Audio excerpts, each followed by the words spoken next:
Bonjour. Je salue toutes celles et ceux qui sont encore esclaves.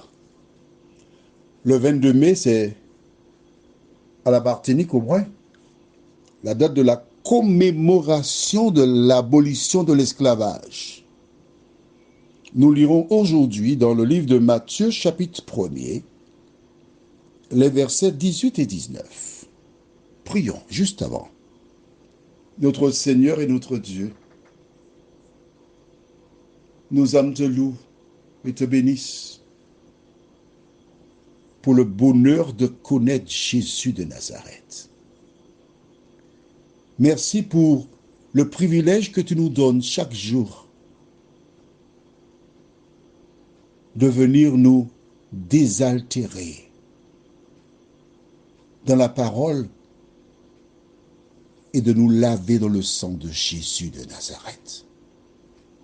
Que le Saint-Esprit continue de nous éclairer, nous diriger, au nom de Jésus et pour ta gloire éternelle. Amen. Aujourd'hui, beaucoup célèbrent l'abolition de l'esclavage.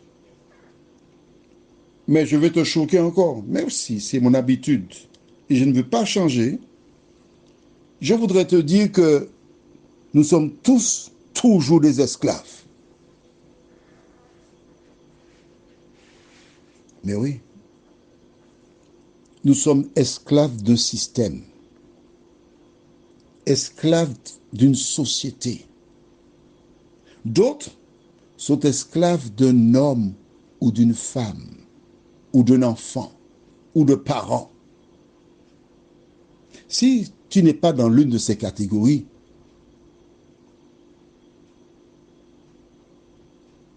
si tu n'as pas accepté Jésus dans ta vie, tu es esclave du péché. Ben ouais. Et c'est l'esclavage le plus grave. C'est seulement en acceptant Jésus dans ta vie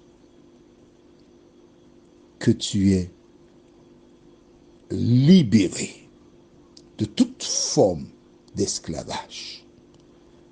Car lorsque Jésus est dans ton cœur, dans tes rapports, dans tes faits et gestes, la lumière brille, alors tu n'as aucun problème. Lisons dans Matthieu chapitre 1er, versets 18 et 19. Voici de quelle manière arriva la naissance de Jésus-Christ. Marie, sa mère, ayant été fiancée à Joseph, se trouva enceinte par la vertu du Saint-Esprit avant qu'ils aient habité ensemble. Joseph, son époux, qui était un homme de bien et qui ne voulait pas la diffamer, se proposa de rompre secrètement avec elle. Nous allons prendre le temps pour comprendre ces deux versets de la Bible. D'abord, presque tous nous avons entendu cela, que Marie était fiancée à Joseph. Je profite pour dire que Joseph était un veuf. Attention, reste gentil, calme-toi. Je t'ai entendu. Tu me poses la question. Mais où as-tu pris ça? Donne-nous la référence. Attends, calme-toi. Un jour, Jésus s'adressa à la foule. On vint lui dire, ta mère, tes frères et tes sœurs t'appellent. Jésus répondit, mais qui sont ma mère, mes frères et mes sœurs? Et pointant la main sur l'auditoire, il dit, ce sont ceux qui font la volonté de mon Père qui sont ma mère, mes frères, mes sœurs. Donc, nous savons qu'il existe des sœurs, des frères. Sauf que lorsque Jésus est sur la croix, il va mourir. Il dit à Jean, voici ta mère. Et à Marie, voici ton fils. Pourquoi? En ce temps-là, il n'y avait pas de maison de retraite.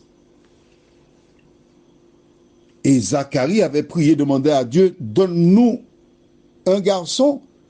Parce que lorsque un garçon était là, il prenait ses parents. Les filles pouvaient le faire peut-être si le mari était d'accord. Et ils gardaient les parents à leur domicile jusqu'à leur mort. Si Marie avait eu d'autres enfants, Jésus n'aurait pas dit à Jean, voici ta mère. Il n'aurait pas enlevé le droit des autres enfants. Tu comprends ça? C'est une logique. C'est une logique. Mais oui, tu imagines, tu as deux sœurs, et puis un des enfants déclare, bon, ben écoute, je suis malade, je vais mourir. Et Pierre, tu es mon bon ami, tu es responsable de ma maman. Que dirais-tu, toi? Attends, tu es malade, tu es vraiment malade, hein? Vraiment. C'est ma maman aussi. D'accord? Bien. Nous continuons notre lecture.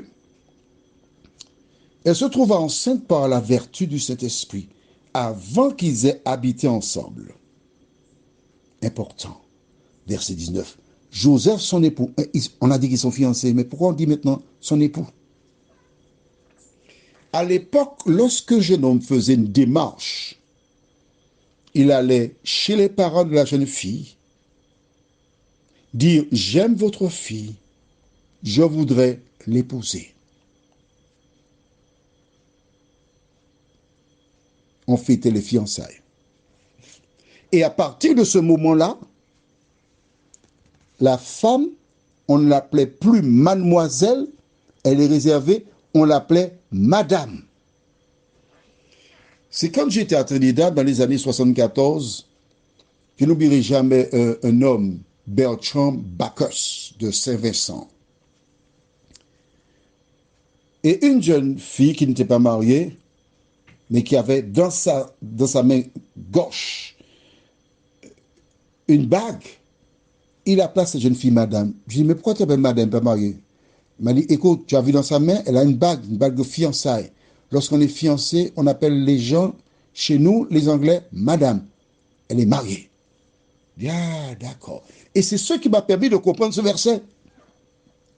Joseph, son époux, qui était un homme de bien, donc on voit que Dieu a choisi Marie, mais on ne connaît pas tellement Joseph. Mais nous savons aujourd'hui que c'était un homme de bien et qui ne voulait pas la diffamer, se proposa de rompre secrètement avec elle. Je t'emmène avec moi, je vais te raconter ça. Joseph, un matin, il te frappe à la porte. Jojo, Jojo, ouvre la porte, Jojo, j'ai une nouvelle pour toi. Qu'y a-t-il? Jojo, tu ne sais pas ce qui m'est arrivé? Et bon, mais non, je ne sais pas. Mais raconte-moi. Jojo, un ange est venu vers moi. Il s'appelle Gabriel. Il était haut, beau, souriant, calme. Il est venu me dire qu'il a un message de Dieu pour moi, qu'une grâce m'a été faite. Ah ouais, et après? Après, il m'a dit que je serai enceinte. J'aurai un fils et ce sera lui qui sera le descendant de David. Ouais? Ah bon? Et comment il va faire? Ah bien écoute, il m'a dit que c'est le Saint-Esprit qui viendra sur moi et je serai enceinte. Ah ouais? Le Saint-Esprit, il viendra sur toi. Hein?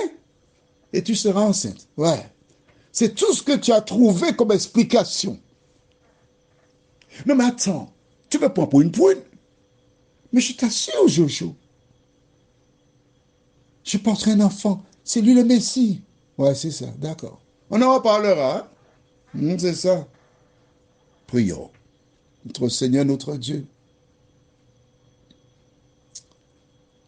Oh, combien je suis dans l'admiration pour Marie. Elle est fiancée. Être enceinte, aller annoncer à Joseph qu'elle est enceinte. Personne n'a jamais été enceinte par la vertu du Saint-Esprit. Mais Dieu avait dit à Marie, ne crains point. Aujourd'hui, Dieu dit à chacun de nous, quelles que soient les situations, ne crains point.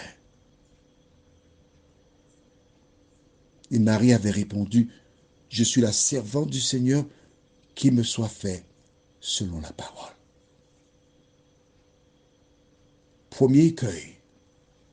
Mais Marie n'avait pas peur, puisque l'ange lui a dit, n'aie pas peur. Seigneur, de nous aider à méditer sur ta parole. De nous aider à vivre pour toi et en toi. Et que le Saint-Esprit continue de nous fortifier, nous t'avons prié, au nom de Jésus pour ta gloire éternelle. Amen. Je te souhaite une bonne journée. Et n'oublie pas, n'aie pas peur.